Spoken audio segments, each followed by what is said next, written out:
we find throughout religious scriptures various aspects of religious practice, and they're not all the same, both in the practice and in the results of the practice.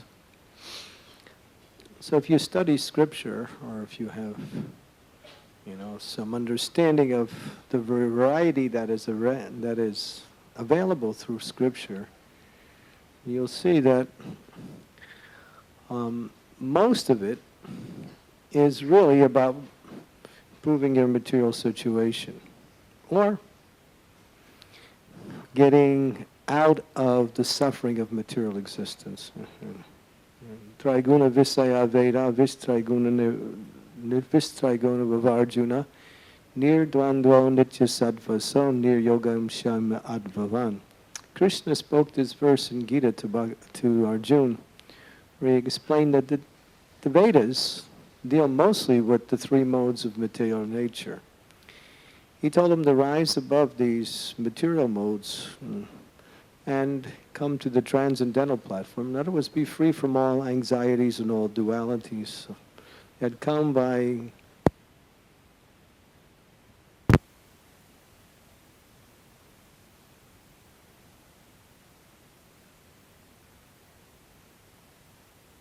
their presentation. Why not just give the ultimate principle? Because people throughout the world are on different levels of what we say material and spiritual evolution or evolvement. And therefore, in order to allow for people to move forward in a progressive way, the scriptures give a variety of processes for material and spiritual elevation, both. So in the process of moving away from the material and moving closer to what we say pure spiritual consciousness, there are various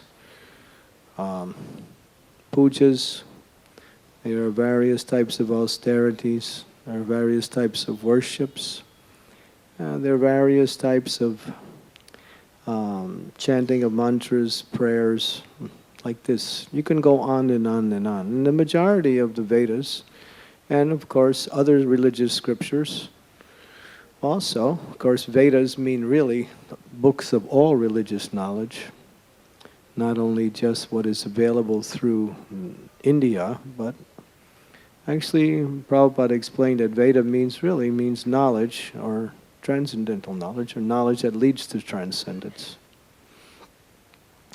So you'll find that it's very hard and difficult to find what we say the essence of spirituality, because it's quite rare that a living entity will actually want the real thing. Most people generally want some kind of spiritual elevation or some kind of freedom from material suffering, and at the same time still want to go on with material life in some way or another. Therefore, there's different types of yogas: karma yoga, jnana yoga,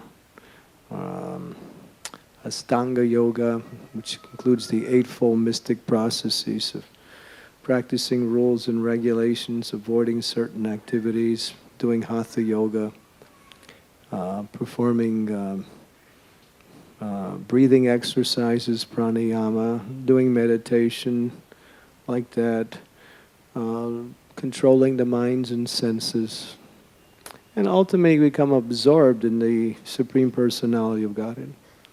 Of course, different ages recommend different types of yogas. The Astanga Yoga process, as performed in Satya Yuga, can lead one to the perfection of life. But no one can perform that process in this age because of the quality of the age. Not Krishna, but in the Srimad Bhagavatam it is explained by Sutta Goswami, when he asked about, well, what is the process for elevation in this age. First he described what is the qualities of the people in this age in order to understand the nature of the process given. And he explained manda sumanda mateo manya bhagya upadritaha, that generally people are very materialistic and cannot practice spirituality in a proper and what we say regulated way. There's so much overcome with material tendencies, especially quarrel and anxiety. So after hearing this, and the sages ask, well, what is the process? What is the means for elevation in this age? So when we examine the different types of processes, we find that performing activities and offering the results of the activities, as Krishna mentions this in Bhagavad Gita, Yagnartha kamano yakta loko yam kamabandanaha tarartha kamakonteya mukta sangat samachira. Krishna says that all activities should be done as a sacrifice for him. He says Vishnu, but he's also Vishnu. He's speaking. And he says, otherwise all activities bind one to the material world. But this is karma yoga, performing activities and offering the results of the activities for what we say the pleasure of the Lord. But performing the activities according to one's, what we say, own personal desire, and then offering the results within the boundaries of pious and acceptable activities, of course. One cannot offer sinful or impious activities to the Lord and consider that to be karma yoga. You can't, just watch a movie based on sex and violence and offer the results to Krishna. So, but we find even throughout Bhagavatam, just like in the example of Prithu Maharaj, when he was preaching to the citizens under his control, he told them to do their duties and ultimately offer the results of their activities to the Lord. And by this process, they'll come to the stage of bhakti, like that. So he recommended that. And of course, he himself, in the very latter part of his life, performed great austerities and did mystic yoga, which is a type of yoga. But ultimately, he purified himself through bhakti yoga. So all these other forms of elevation, we say karma yoga, empiric philosophical knowledge, studying the scriptures in a very exhaustive way in order to, when we say, understand the difference between what is eternal and what is temporary, and trying to extricate oneself from the temporary. These are processes, but they're not, what we say, the goal. They can lead to the goal, but in this age it's not recommended to try karma yoga or jnana yoga or any kinds of yogas, because the processes are so difficult to perform. And so, what we say, people are so unqualified to perform such austerities and studies. So therefore, these things, and of course, ultimately, they don't lead to the goal. They lead ultimately to the process that leads to the goal. Karma yoga performed nicely will lead you to bhakti. Jnana yoga performed correctly will lead you to bhakti. Jnanamam prapadyate vasudeva sarvamiti samahatma sadurlabhaha. So it's mentioned that these processes, if one perfects them, ultimately they come to the process of bhakti. But why go through all that? Why do all these other processes when you can go directly to the process of bhakti yoga? And these other benefits that one gets from these other processes are automatically, what we say, come by way of the process of bhakti. Just like karma, one gets some kind of material satisfaction of their desires, karma yoga. And jnana yoga, one gets free from the sufferings of material energy. But it's explained by Bilva Mangala Thakur. He expresses a beautiful prayer, that since I've been engaged, my dear Lord, into pure devotional service unto you, that mukti and bhukti, liberation, freedom from material suffering, and material happiness are standing with folded hands at my door, just offering me anything I want. So, in the Srimad Bhagavatam, it also confirms the same principle. Just like a queen. A queen is the most elevated person, second to the king, sometimes even first within the kingdom. Actually, it actually is. You see, the queen controls the king, and the king controls everyone else. So it's usually like that. So the queen, now she has so many maidservants, and wherever she goes, her maidservants also come with her. So bhakti is like the queen, and the maidservants are like the benefits that come from karma yoga, or jnana yoga, or what we say, yoga itself, mystic yoga, the process of developing mystic powers. There are so many kinds of mystic powers that one can, in fact, today when people see such performances of mystic power, they become enamored and attracted, and they think this is good. Or this is actually a person who can do that is actually God or some incarnation of God. You find that around in different places in India. People are really enchanted by such yogis. They can stand on their leg for 50 years without moving? Or they can perform so many, I don't know. I remember we were in New Vrindavan, and this is where we first began our Krishna consciousness, in New Vrindavan community in West Virginia. And one yogi came, and we welcomed him nicely. And he claimed that he could do all kinds of yoga, like what we say, mystic yoga. So we were not so much interested in what he had to do, but since he was our guest, and he also was very gracious and very polite, but at the same time very insistent that he perform for us his mystic powers, we decided to let him perform his magic show for us. So he came, and he was, he came along with we don't know if it was his girlfriend or his wife, I'm not sure, but she was also there.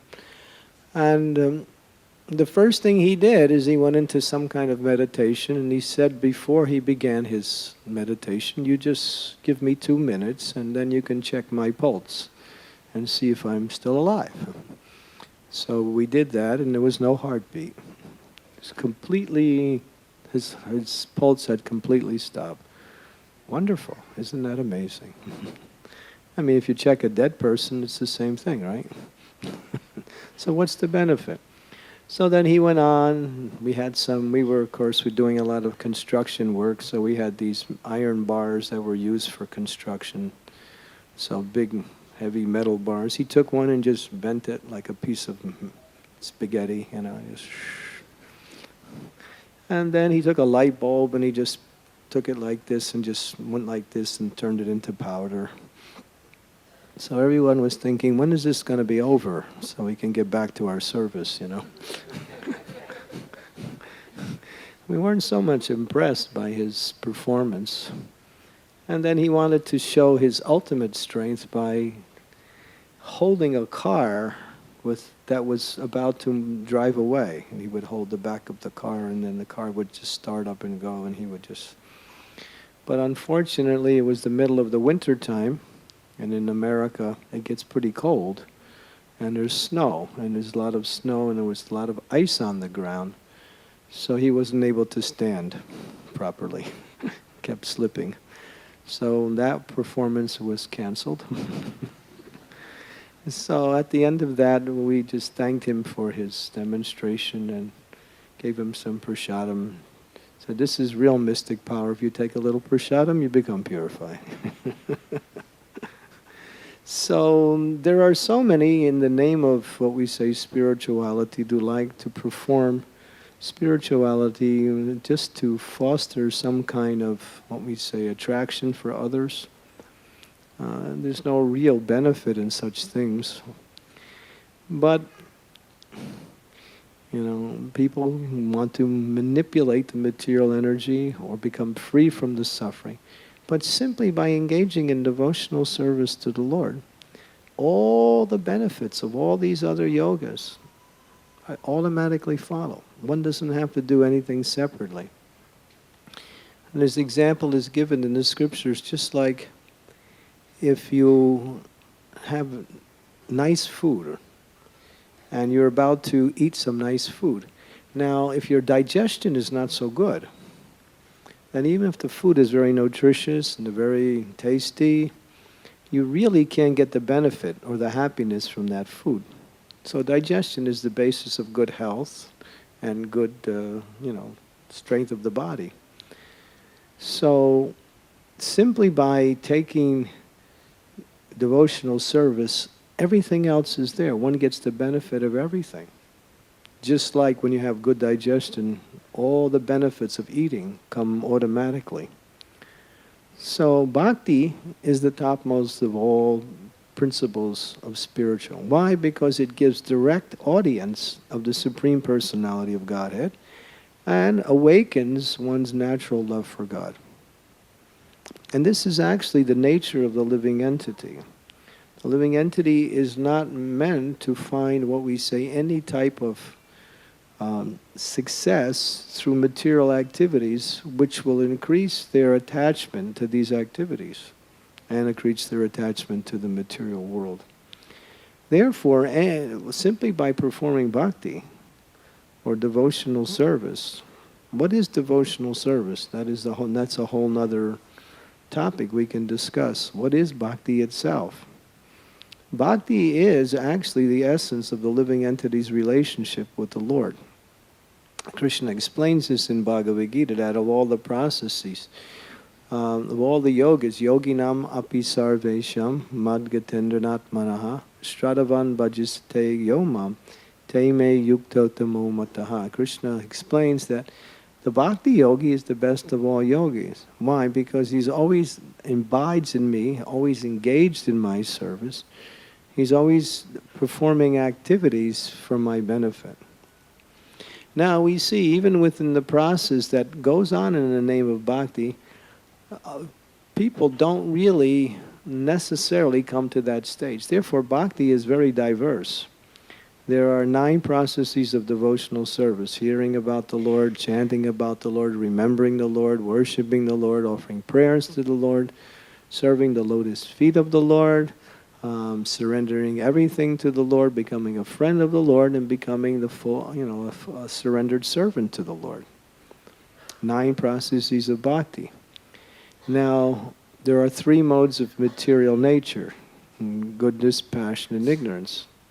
So in the Srimad Bhagavatam, it explains that one can do devotional service in ignorance, one can do devotional service in passion, one can do devotional service in goodness. So that means it's mixed with the qualities of the material energy. But real devotional service is called Sudasattva. And Krishna explains in the Bhagavad Gita that one who is engaged in transcendental devotional service, then they transcend, or one who is engaged in full devotional service, they transcend all the 3 modes of material nature. And that's real devotional service. So where does it start? It starts with the process of hearing and chanting the glories of the Lord. And actually it's the essence of the practice itself. What we do at the beginning in the terms of performance or just practice actually becomes realized through the process of practice. And then one actually does that in a surrendered consciousness. So to hear about Krishna and to chant the glories of the Lord are the essence of bhakti. Why? Because that awakens one's attraction for the Lord in devotion. Once that attraction for the Lord increases, then one starts to lose one's attraction for other things. That's the idea. Sometimes devotees ask, well, how do I know if I'm making advancement in spiritual life? What is the barometer, or what is the way to test? What is the litmus test? How can I tell if I'm making progress in spiritual life? Well, it's easy, actually. It's a simple thing. Just like if you have a fever, and the fever is very high. So if you're taking some medicine and you're doing the You're following the instructions of the physician, gradually the fever will start to subside and then will go down and will be gone. So in a safe way, material life is like a bad fever.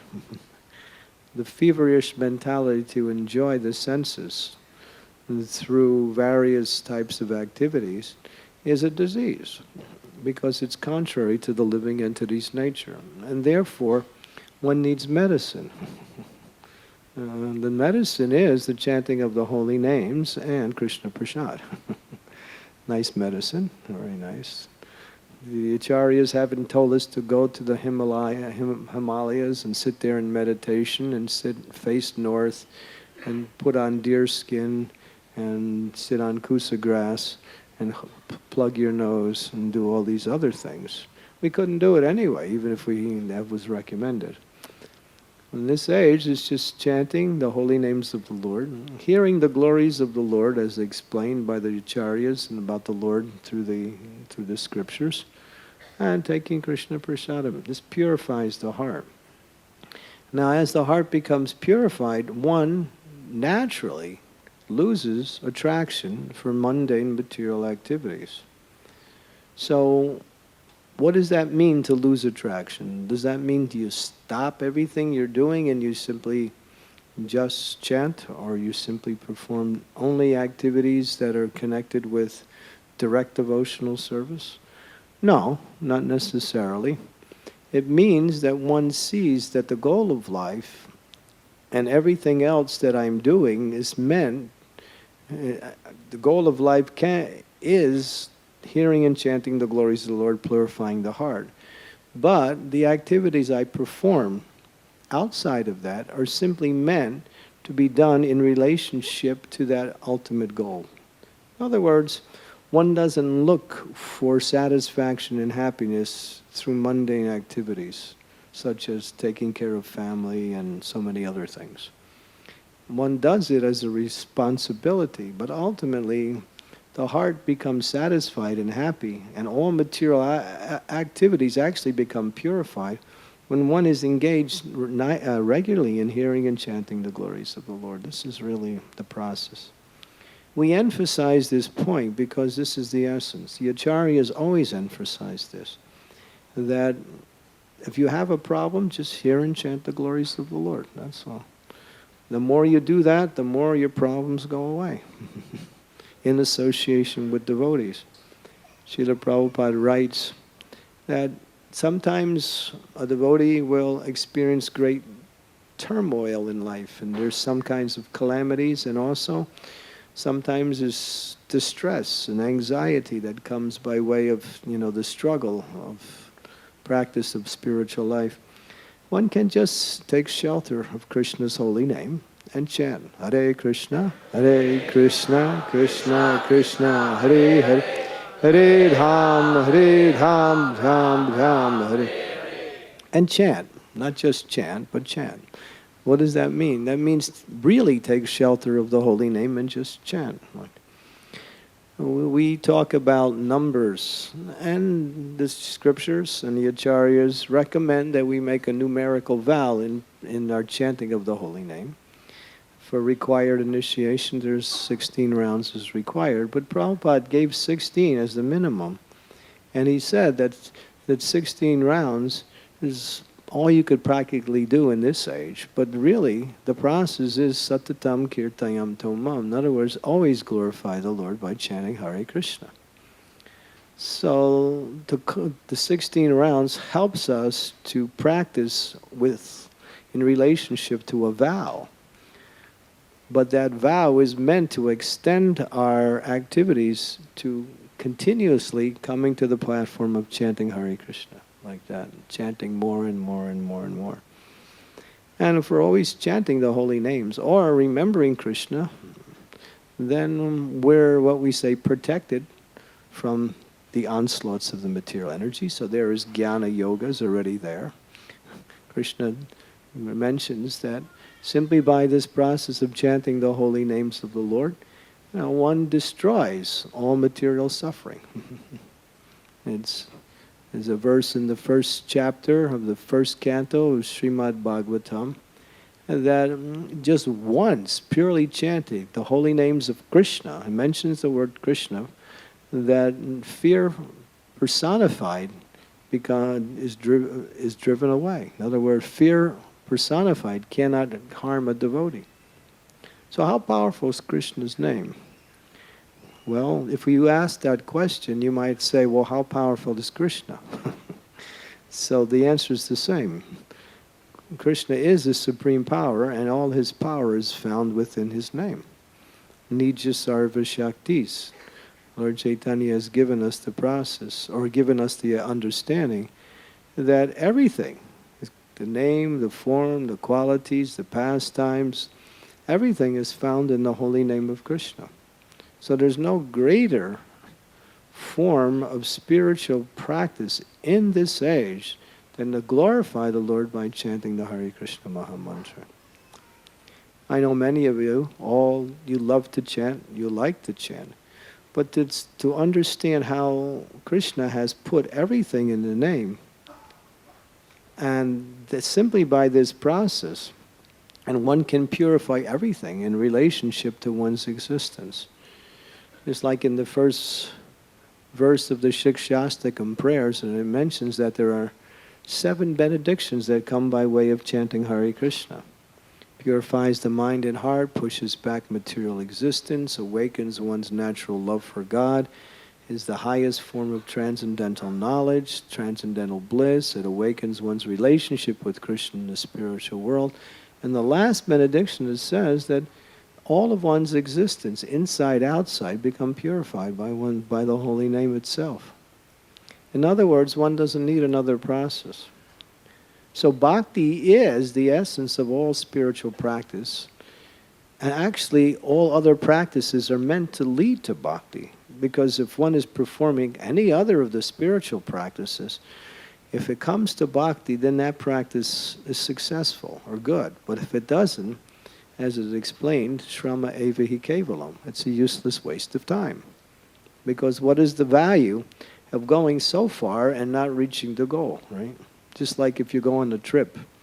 So you want to go from here to Pune. Or, let me see. What's a place in between here and Pune? So you stop in Ulhasnagar, okay. So you don't make it to Pune. So you think, well, Ulhasnagar and Pune is the same thing. I'll just stay in Ulhasnagar. But you wanted to get to Pune. That was your goal, right? So without achieving the goal, it's not the same by stopping somewhere in between. So all these other processes can move one up. But bhakti takes one to the goal. And what is the goal? Prema Pumartha Mahan, to develop love for God. There's no other second goal. The scriptures explain that in the human form of life, the only goal is to know Krishna and to love Krishna. That's it. And the process is to purify one's heart through the process of bhakti yoga. And in the essence of bhakti yoga, as explained by Yamaraj in the 6th canto Srimad Bhagavatam, as he describes the processes, he says bhakti is the highest activity within human society. Etavame velokesmin pumsam dharma param smita bhakti yogo bhagavati tam nama naha karnaribi. That out of all activities in human society, devotional service is the best of all. But the highest within devotional service is chanting the holy names of the Lord. So we come back to that process again, to hear and chant the glories of the Lord.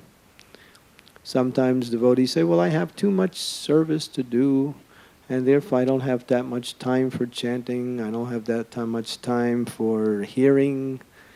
But that kind of mentality won't get the real mercy of the spiritual master, because the essence is that all activities must help us to awaken our attachment to hear and chant the glories of the Lord.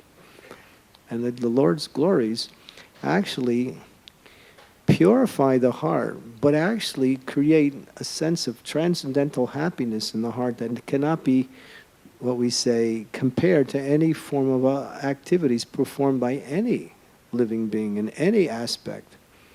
People like to hear stories. People like to hear about great personalities. People spend time going to movies, to various types of events, to glorifying politicians, movie stars, sports heroes, etc., etc., and like to repeat the glories of such personalities to others. But it doesn't do anything for the soul, nor does the mind become satisfied and peaceful by such activities. It just creates further agitation. But when we hear and chant the glories of the Lord, the heart connect, the mind and the heart connect with the soul, and they become peaceful because the soul is connected to its proper position. And then the mind also becomes satisfied through that process. So bhakti is the best of all processes. And therefore one doesn't have to do anything else. One simply has to engage in the process of bhakti yoga. It's like the last few days, yesterday, His Holiness Radhanath Maharaj performed a very large initiation ceremony where I think 137 persons became, connected to the process of bhakti in a very formal way. Initiation is actually one of the stages by which one comes to in order to come to the platform of pure devotional service. Sometimes people say, well, what is the purpose of accepting initiation? What is the purpose of accepting the shelter of a spiritual master when the living entity has an eternal loving relationship with the Lord? But that relationship is lost, or it's covered. It's not lost, it's still there, it's covered. It's just like if you're in a dark room and you're looking for something. If you don't know where it is, you might just, go through the whole room for hours trying to find it. But if you just turn on the light, or you have a, what we say, torch or flashlight, you can immediately find it. So the spiritual master is actually giving us the light by which we can practice the process of bhakti, which will awaken our love for Krishna. That light is required. And that light is required. So the third stage of bhakti is to accept shelter of one who knows Krishna. The spiritual master is one who can give Krishna to others and one who knows Krishna himself. Both. Not just he knows Krishna, but he can also help others become Krishna conscious. And that is his service to the Lord. Therefore, when one accepts the process of initiation, one is actually entering into what we say the perfection of life. Because in that process, one begins what we say regulated purification of the heart. One can take guidance from a spiritual master without taking initiation. But actually, it's just like if you have a girlfriend or a boyfriend and you just kind of like go with each other for a long time, you might develop a attraction and attachment for each other.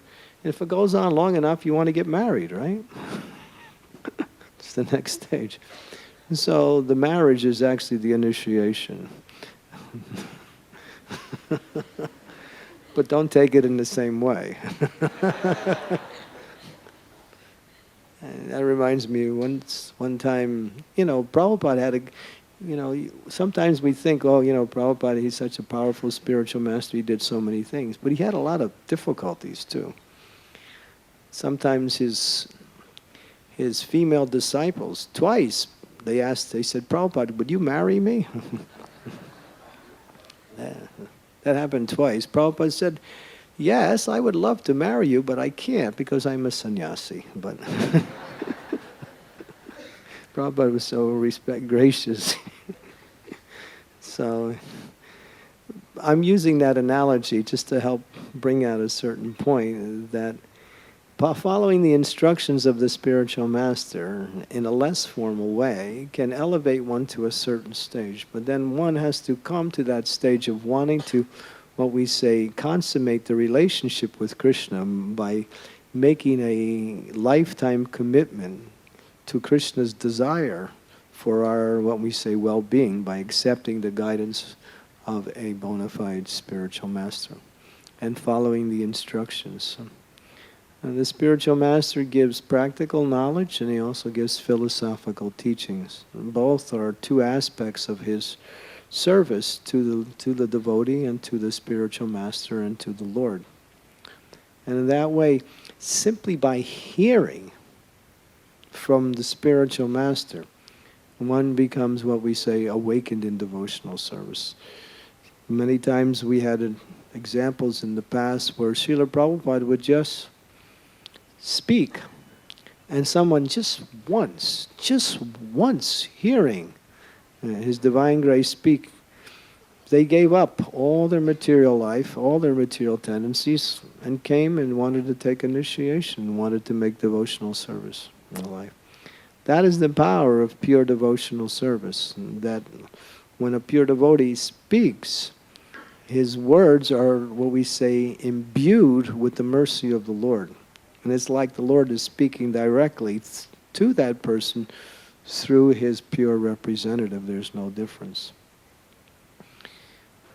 And when, this is also an interesting point, when our hearing is so fine-tuned to the instructions, then when that hearing is just connected in the right way, anything that the pure devotee speaks immediately will give you a realization of what he's speaking.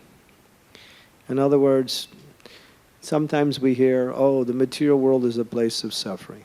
And we hear it many times, over and over again. But if you hear it once, just hear it once, and you hear it in such a way that it goes to your heart, then that's all it requires. That once hearing of a transcendental point, when the mind is just in the right place, and the heart is just in the right place to receive the transmission of that knowledge, just at that point, boom. It's like, everything is clear. The lights go on. And one becomes, what we say, fixed. So this is how bhakti works. That's why prolonged hearing, or regular hearing of this knowledge, is one of the fundamental principles that make up the process of bhakti yoga. To constantly hear more and more and more. Srila Prabhupada explained that in presenting Srimad Bhagavatam, he put practically everything of the topics, knowledge that is required for us for self-realization in the very first canto of Srimad Bhagavatam. So then the question came, well, what is the need for so much other? Prabhupada said, repetition makes everything clear. Because we have to hear over and over and over again. So this process of hearing, as Krishna says, Maya Shakta Manopartha Yoga Yunjan Marasraya Asam Sayam Samagramam Yatach Chani Tachrinu. That he says, just hear from me. And by hearing from me, one will become, what we say, purified. And one will can understand samagramam directly. One can know the truth directly, simply by this process of hearing. So bhakti is the best. And bhakti begins by hearing, and sometimes we say it begins by chanting. Because by chanting, we develop an attachment through hearing. Or we can, by hearing, we can develop an attachment. They're so closely related in the process of hearing and chanting that one cannot separate them. So, whatever one desires, whether you desire, what is that verse? Akama sarvakamo va moksha kama udaradi tivrena bhakti yogena yajeta purusham param. Whether one has all material desires, one desires liberation from material suffering, or one has no material desires. Akama, sarvakama, moksha kama. If one simply chants the holy names of the Lord and engages in devotional service, everything becomes fulfilled through that process of bhakti.